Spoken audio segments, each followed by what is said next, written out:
us today. This is the week after Thanksgiving. It's been a busy season, busy fall season, busy summer. We have been really busy just with our work, moving, and just a lot of different things that sort of gotten in the way of releasing new episodes. I have, though, interviewed a lot of interesting folks, a lot of brilliant folks in our field that I haven't had a chance to edit and release the episodes yet. And just a reminder of how this idea of this podcast was originated, right? So Erica and I are both therapists, right? So we have the name House of Therapy because we live in the same house. We're both therapists. It's also connected to a book that my uncle wrote. My uncle is a Afro-Brazilian scholar. He teaches on Afro-Brazilian history, and he wrote a book with a part of the title called House of Therapy, right? And it kind of connects to this home during slave times in Brazil where enslaved folks will go to, right? And during this time, some of them were educated on different things.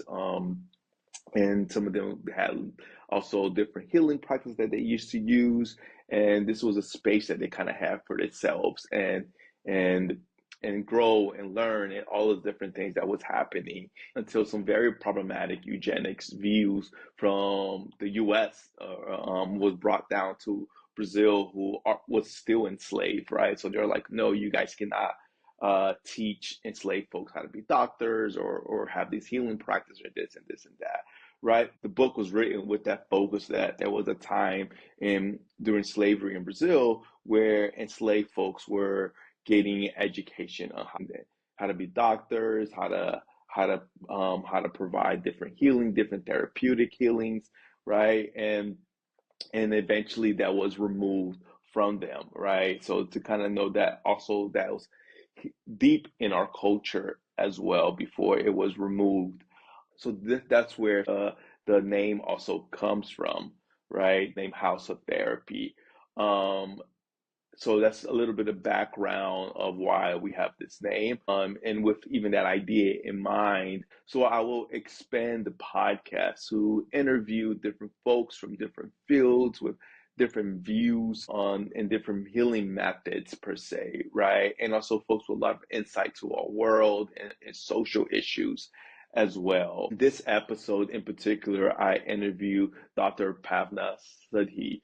Dr. Pavna Sodhi is a brilliant therapist based out of Ottawa, Canada. We dive a bit into her book and her theories and her therapeutic style and the concept of decolonizing psychotherapy, right? She explains what does decolonizing mean, and specifically in the therapeutic world. We go over different myths around trauma as well. One thing that really stuck out to me through our conversation was that folks of color in particular, we have such unique experiences and trauma that's connected to those experiences, right? And so to be able to create these spaces for healing is huge, right? And Dr. Pavna does a great job of emphasizing that, right? Of highlighting that in her book. Her book is called Trauma Informed Psychotherapy for BIPOC Communities. And another takeaway from the book that I really enjoyed, or a takeaway from the conversation that we had, is that creating these safe spaces, right? That these parts of us that were marginalized or are marginalized, being trauma or being parts of our personality or perspectives or selves that are being marginalized in the dominant culture.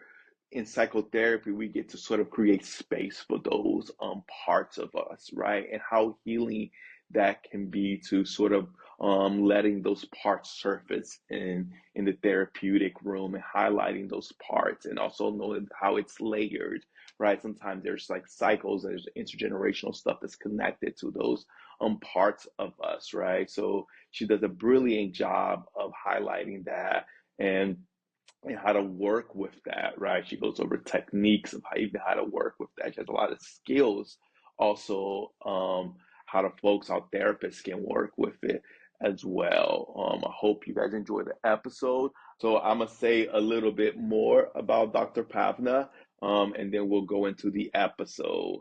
So Dr. Pavna Sodhi, she is a registered psychotherapist, author, speaker, and adjunct professor residing in Ottawa, Canada, with over 25 years of psychotherapeutic and research experience. Dr. Sodhi has interacted with multitude of populations in various clinical, academic, and supervisory spaces. Her professional background and personal narrative offers a unique research perspective regarding culturally responsive trauma informed work with BIPOC people specifically, right? And that's Black, Indigenous, and people of color. Her research has been featured in national and international scholarly journals and books. She credits her Punjabi and Sikh upbringing and lived experience for her continued interest in these timely topics. As a productive ally, she takes pride in decentering systemic racism, breaking barriers, and encouraging others to be culturally responsive. Her latest book, titled Trauma Informed Psychotherapy for BIPOC Communities, Decolonizing Mental Health, was launched in June of 2024. Hope you guys enjoy the episode. Go get her book as well.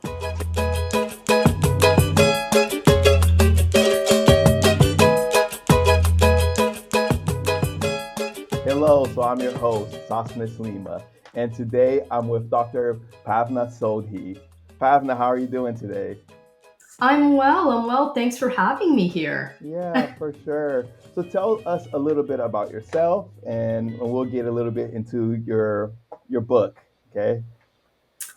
Well, yes. Well, I guess I should just start with maybe my professional identity. I'm a registered psychotherapist, I'm an author, I'm a Mm-hmm. speaker, and I'm an adjunct professor. And I live in Ontario, Canada. Mm-hmm. And I was born and raised in Halifax, Nova Scotia. And that's a really, really important detail Mm-hmm. because that really shaped who I am. I was raised by two voluntary immigrants who provided me and my siblings with a variety of lived experiences.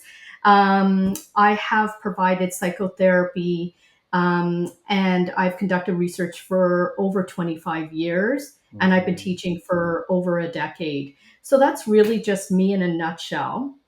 In Yeah. terms of my background, Mm-hmm. yeah, Yeah. You're gonna say a little bit more about your background.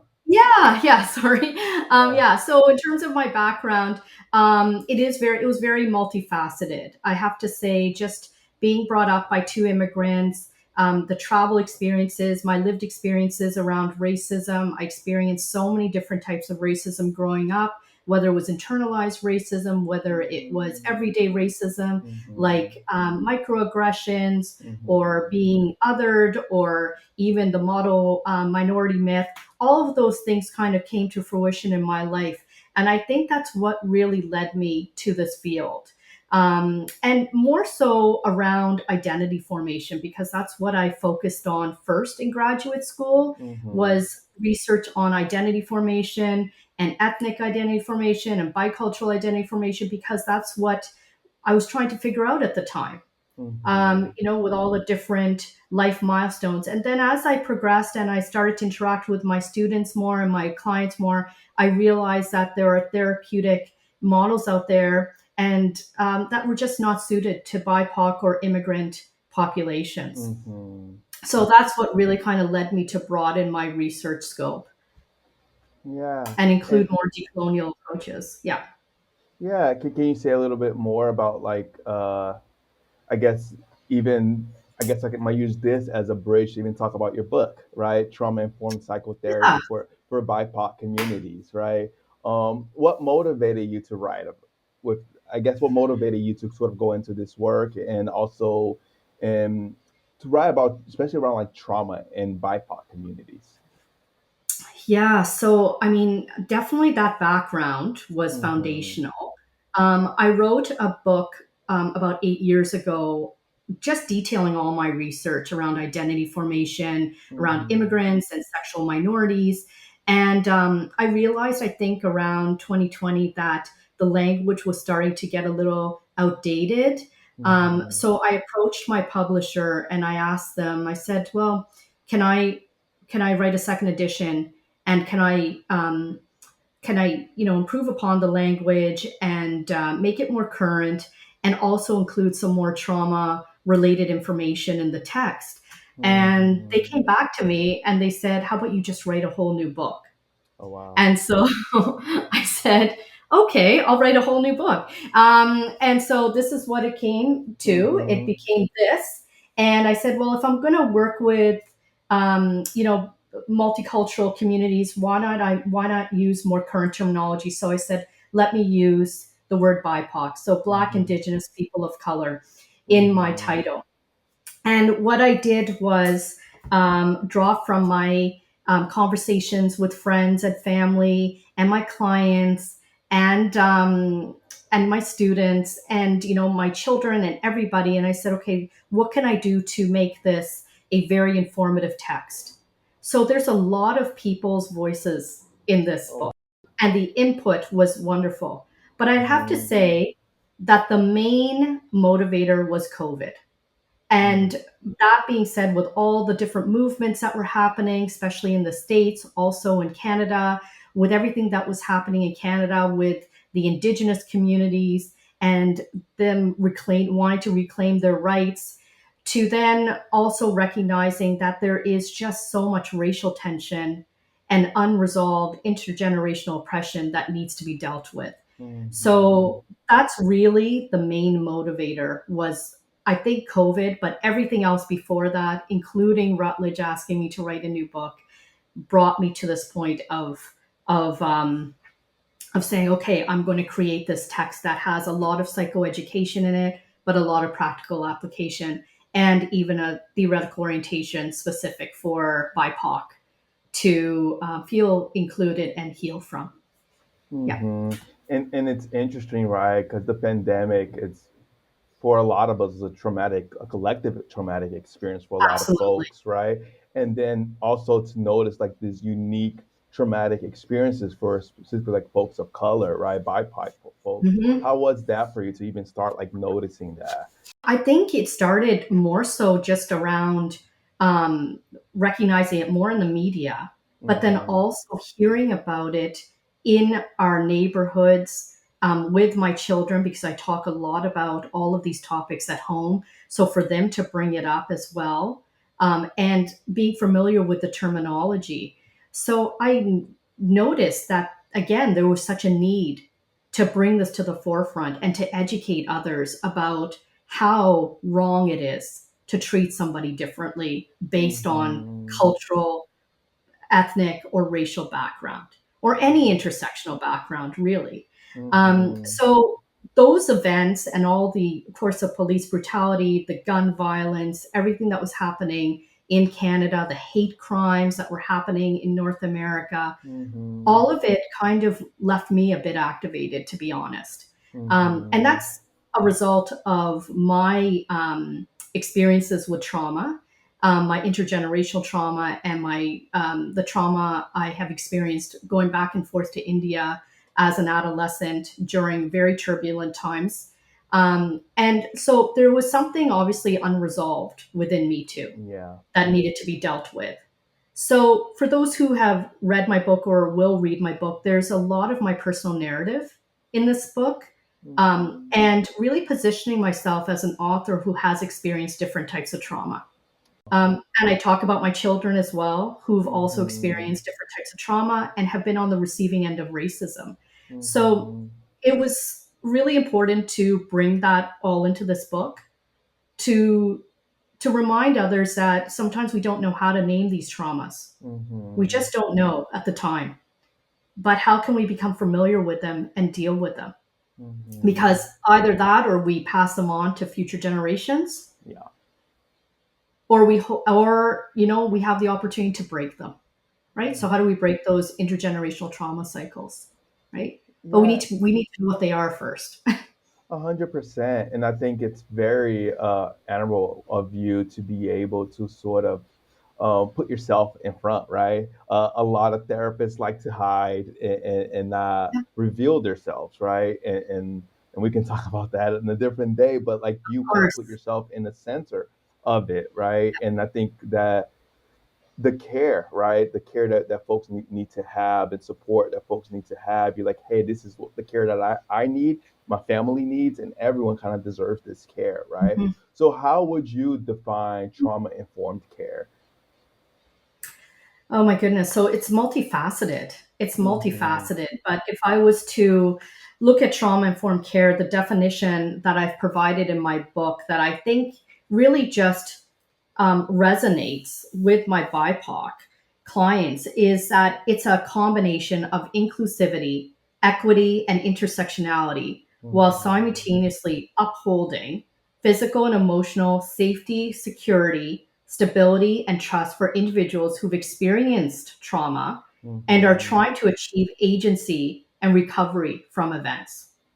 Oh wow. So, Mm-hmm. yeah, it's really, really, really complex. But if we were to simplify it, we are Mm-hmm. essentially trying to um, create a safe space for our clients to Mm-hmm. share their trauma narrative Yeah. and to not become re-traumatized as a result.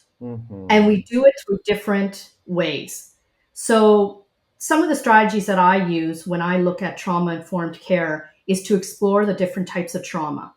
And Mm-hmm. what I've done in this book is I've created a table of all the different types of trauma that clients can look at and then identify which ones resonate with them or partially Mm-hmm. even resonate because sometimes they're even unable to name that trauma. Mm-hmm. Then we look at the mind body connection. We need to Mm-hmm. look at the somatic aspects of it. What kind of trauma responses are they having? How is it impacting their nervous system? When do they become activated? We also Mm-hmm. need to look at community resources and also how community care plays a role in their healing process. Are they Mm-hmm. going to be engaging in self regulation or are they going to be in a collective healing process where they're going to be co regulating with community members? So, Mm-hmm. all of those things are really necessary when we're trying to provide trauma informed care or practices for our BIPOC communities.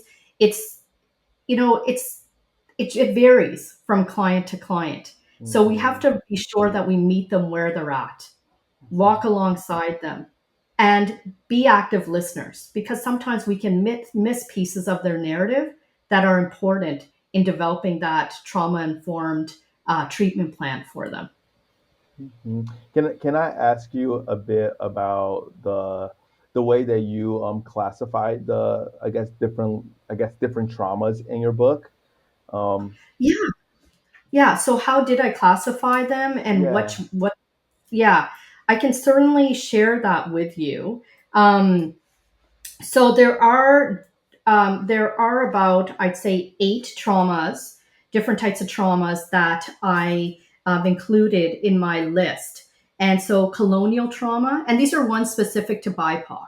So Mm-hmm. colonial trauma, cultural trauma, developmental or relational trauma, intersectional trauma, Mm-hmm. post traumatic stress disorder or complex post traumatic stress disorder, migratory trauma, systemic trauma, and collective trauma. Mm, And as you already know, they overlap each other quite a yeah. bit. Mm-hmm. But I think it's important sometimes to be aware that they do also differ too. Mm-hmm. So, which ones are clients going to identify more with? Because that really just helps us understand and unpack what hasn't been processed or needs to be processed even. Mm-hmm. Mm-hmm. No, those Yeah. are huge to even Yeah. I think like helping folks sort of like name those things as well, Hmm. right? Um, I think like even to use that language of colonial trauma, right? Hmm. And and also like folks being able to name that for themselves, right? Because sometimes folks can feel removed, right? But to be able to like no, like there is this sort of lineage that's there, and I'm impacted by it, right? And then like the work of like psychotherapy can really start to like enrich Yeah. some of that. Um, can you say a little bit more about even like because that go I guess even goes hand in hand with like decolonizing mental health, right? Because mental health could be very Mhm. individual focused or very egocentric, right? So how one can like decolonize mental health, right? To even use that word of like colonizing, right? Yeah, I mean, also a very, very complex term and has so many different definitions. But if we were to look at decolonization, it really involves um, and it involves an individual to liberate their psyche from a colonized mindset. So we're Mm-hmm. really trying to shift from Western worldviews to Eastern worldviews and really tapping into Eastern practices instead of Eurocentric practices. We're trying to Mm-hmm. make things more collectivist versus individualist. There is Mm-hmm. more of that community care piece that comes in. What I've created in my book as well is a decolonizing mental health model that um, discusses four parts of this framework. And so the first part is a trauma informed approach, which we had just talked about, Mm-hmm. and making sure that there's safety and stabilization, and that there's an opportunity for recovery and healing. The second part is the anti-racist component. So how can Mm-hmm. we ensure that our clients don't internalize? This is just an example. Their internalized racism, and Mm-hmm. still be proud of their cultural identity, for them Mm-hmm. also to name the different systems of oppression that have affected them, right? So we Mm-hmm. want to see that as well. The third part is the anti oppressive piece. So, how do we make these resources more accessible? And how do we Mm-hmm. normalize therapy and remove the Yeah. stigma around attending therapy? Because all three exist, especially with our BIPOC communities. And Mm-hmm. lastly, which is also my favorite, is a culturally responsive piece. So, how do we engage in more cultural humility? How do we become curious about our client's narrative? And when I Mm-hmm. say curious, it's not about learning about their cultural background. We want to know and listen to the nuances associated with their narrative because they're the expert of their narrative, Mm-hmm. right? So all four parts are really, really important. But if we were to look at it even more closely and think about some other therapeutic considerations, it's equally important to recognize that we need to look beyond symptomology, right? So we need to Mm-hmm. understand the root cause and the origins of Mm-hmm. their mental health condition, right? 100%. Because if Mm-hmm. we don't do that, then we're pathologizing them, right? And we're not really looking at their past narrative at all. We need to lean into their intersectionality. So, as you know, we work with clients from different backgrounds. It could be, race, Mm-hmm. gender, religion, culture, whether they're neurodivergent. We need to be aware of that. And we also have to make sure we lean into those Eastern ideologies and collective healing practices that Mm-hmm. complement their intersectionality. We have to stay current in our language and messaging, right? Mm-hmm. So, to stay up to date means we need to attend podcasts or listen to podcasts such as your Mm-hmm. own, or read books on culturally responsive topics. And then, like I said earlier, normalizing therapy, walk alongside, meet our clients where they're at. All of those things are really important when we are asking supportive and reflective questions to our Mm-hmm. clients, and it goes alongside to the non-pathologizing of these Mm-hmm. of their conditions, or what we think are their conditions. So that's how I would look at decolonizing mental health. I think Mm-hmm. it's worked so far. And of course, I write about it, but I believe in it, and it's definitely exemplified in my practice as well. Yeah, and again, just to be able to like you put yourself at the center of the book, right? To be able to even say that, so like you believe it. The intersectionality part, it's such an interesting concept, right? Because it what it does, it seems to kind of like name and highlight these different parts of us, right? Like Yeah, that part is seen, that part is noticed, that part can take up space in here, yeah, right? which in itself is in very much in conflict with the concept of colonization, right? That they tend to like push away those things. It's like, no, this is a dominant culture and this takes over, right? Hmm. Where practicing through a lens of intersectionality, it's like, no, no, that space gets to show up. Like that part of you gets to show up in this space, whatever it might be, Hmm. right? It gets to show up, like not that dominant parts of the culture. It doesn't have space in here, right? And I think that kind of like stood out to me as you kind of spoke about this. Hmm. Hmm. Well, we need to You be aware of it. go, We yeah. definitely need to be aware of our clients' intersectionality, and I know we'll talk about that later on in the framework I've created. That's like the Hmm. first part. I mean, aside from establishing safety and trust and that solid therapeutic rapport, what else can we do in terms of understanding our clients better, right? Mm-hmm. 100%. And I know Mm-hmm. you also in chapter 2 you mentioned a bit about the myths around trauma. What does that mean? And can you say a little bit more about that? Yeah, so the myths are very fascinating and they emerge from my dialogue with clients. So, some of the things that have come up in my practice are trauma healing involves forgiveness. So, a lot of my Mm-hmm. clients kind of wonder, okay, if I come here and I'm able to name my trauma, and trauma involves either an event or a person or another cultural group, am I expected to forgive? Mm-hmm. And I do subscribe a lot to Buddhist psychology where there's a huge forgiveness component, but Mm-hmm. I do think again we have to meet our clients where they're at. So Yeah. forgiveness sometimes is not on the agenda. Mm-hmm. Relinquishing suffering and healing, definitely. Yeah. I also am a little ambivalent with the word acceptance now because Mm-hmm. acceptance means that it's final. But I think when we're healing, it's ongoing, Yeah. right?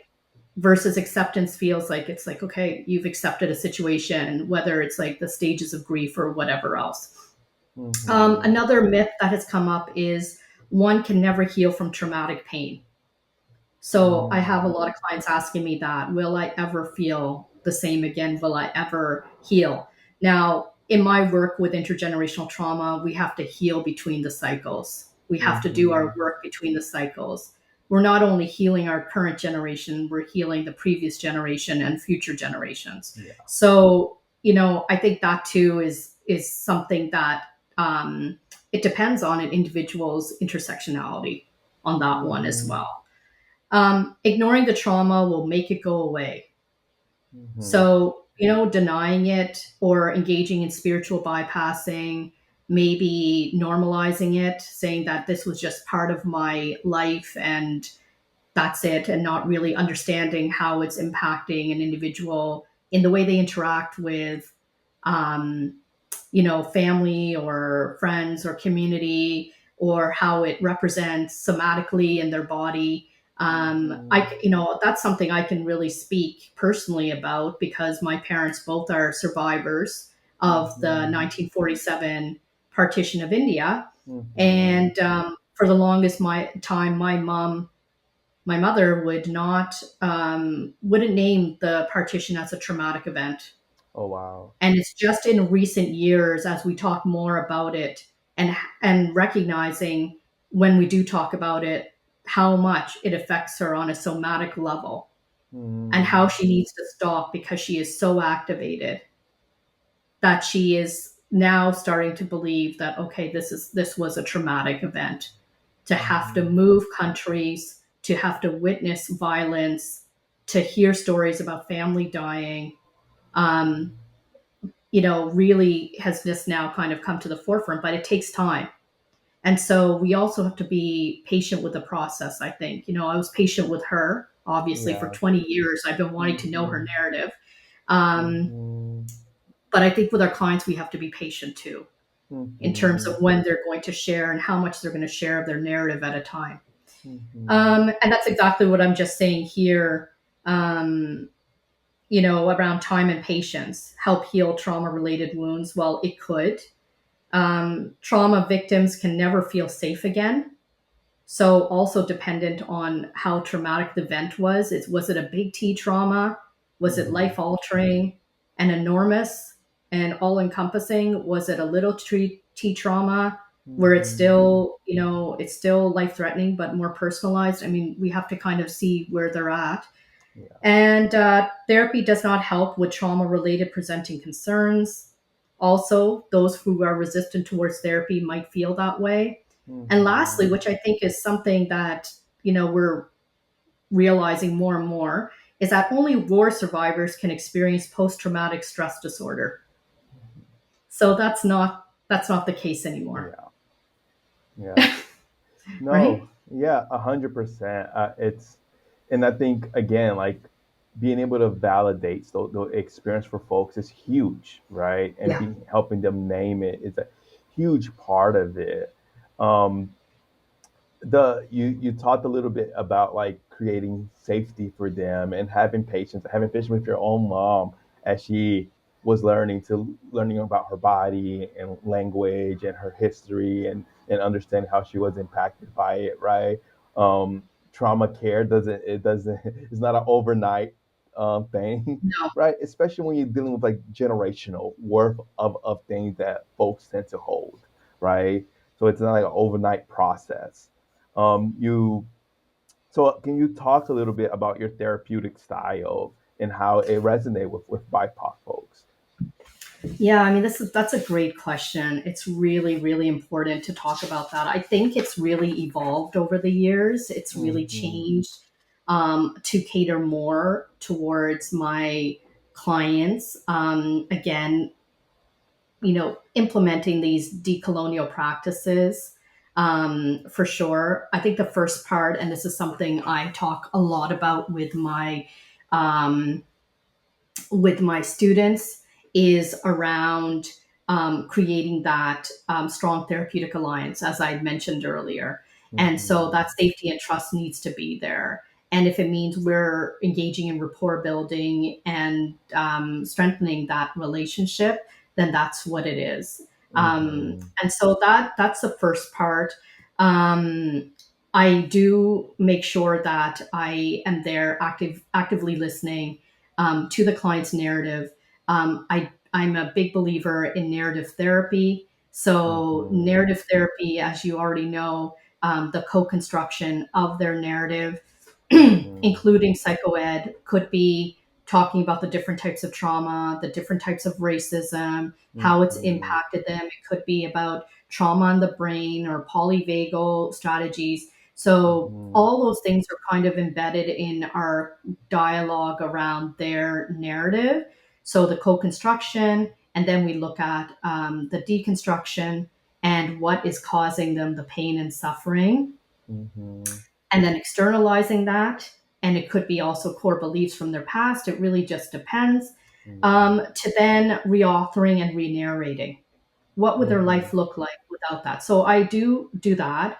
My approach is very conversational. It's Mm-hmm. casual. It's relational. There's a lot of eye contact. Mm-hmm. I have found, especially during COVID and being behind a screen versus being in person, that's how I connect with my clients best. Yeah. And I'm not taking a lot of notes. So Mm-hmm. I write about that very carefully in my book, that Mm-hmm. there's not a lot of note taking.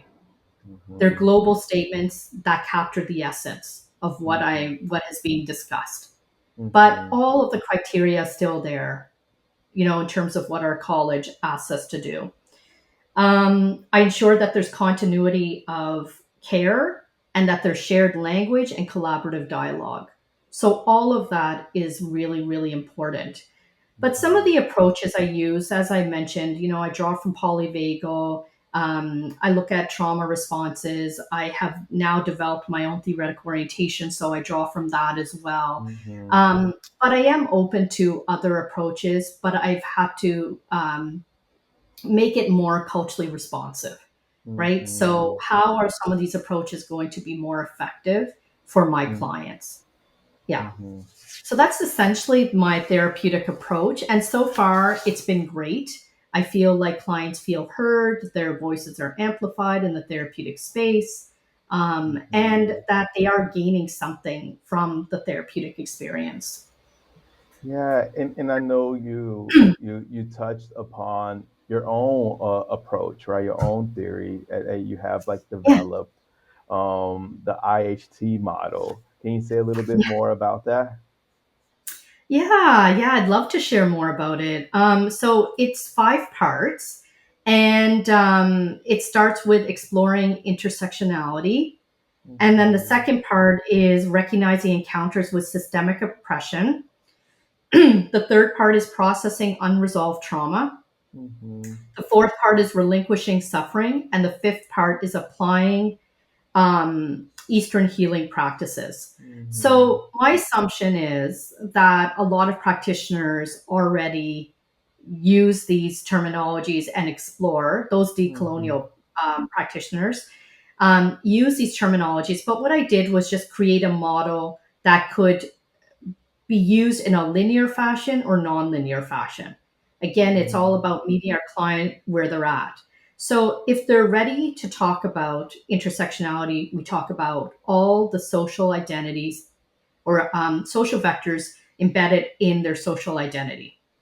And we talk about it in the context of how it impacts different parts of their lives and what ecosystems that they exist in, as well Mm-hmm. as life stages.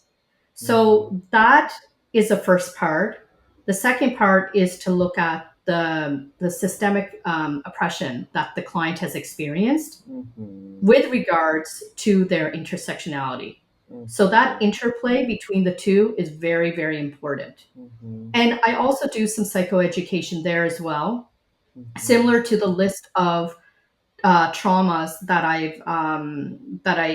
or the table of trauma that I have in my book. I also have a list of the different types of racism that Mm-hmm. clients can refer to. So again, making sure that things are clear and that they're able to name, if they're able to Mm-hmm. name and ready to name, the type of trauma that they've experienced.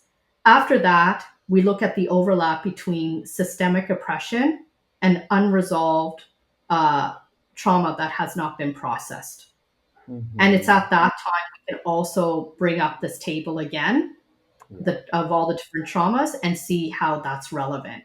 So, very fascinating to kind of talk about systemic oppression and all the different Mm-hmm. types of um, forms of oppression one could experience or racism that they can experience, to then looking at different types of trauma, right? Mm-hmm. And develop strategies to extricate even individual trauma from maybe collective trauma or individual trauma from family trauma, because sometimes those become, they become more intertwined than they should.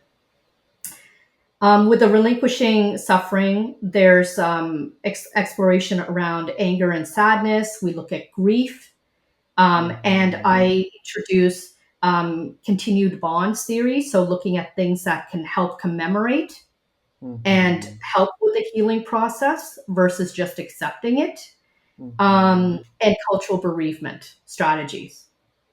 Mm-hmm. So there's like discussion points and journal prompts to help our clients understand and make sense of that grief. Mm-hmm. And then lastly, there's the healing and applying Eastern healing practices, which exemplifies healing and resiliency exercises that I've included in chapter 3 of my book. And so I have things here such as reclaiming cultural narratives, inner BIPOC child wounds, trauma Yeah. healing continuum, intersectional healing, and strategies and prompts that would help with that, or activities or templates, discussions around situational grief, looking at ethnic guilt, stages of forgiveness, negotiating boundaries with a within a cultural space, um, just looking at feelings of inadequacy and culturally relevant trauma responses. All of these things could be used throughout the framework, but Mm-hmm. mostly at the end. And I think what really kind of helps clients is to have some of these strategies that are specifically developed for them, right? Mm-hmm. That doesn't have a colonial layer to it, Yeah. that doesn't have this feeling of, here's a activity and it's supposed to be for everybody, right? Because we have to be aware again of our clients' intersectionality and Mm-hmm. how that's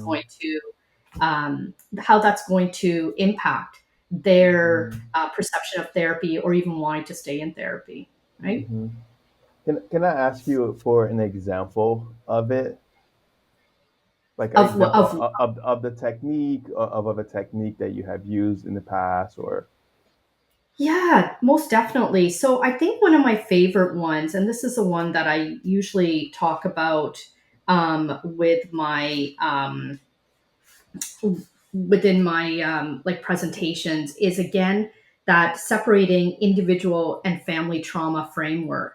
So what I mm-hmm. ask my clients to do is to create 4 boxes, and in each box they are to write family trauma, internalized familial legacy burdens, family expectations, and individual trauma.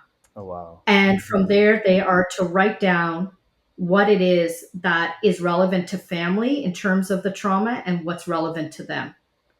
And Mm-hmm. that brings them to a clearer idea of what has been internalized because of being part of a family or what has been internalized because it's their trauma. So, some of the questions I ask afterwards, just around these prompts, is what individual traumas did you encounter in your life? Describe trauma that occurred within your family. What were some of the familial expectations, and how did you internalize these familial legacy burdens? So, Mm-hmm. this would be one exercise to really identify the distinctness of the traumas.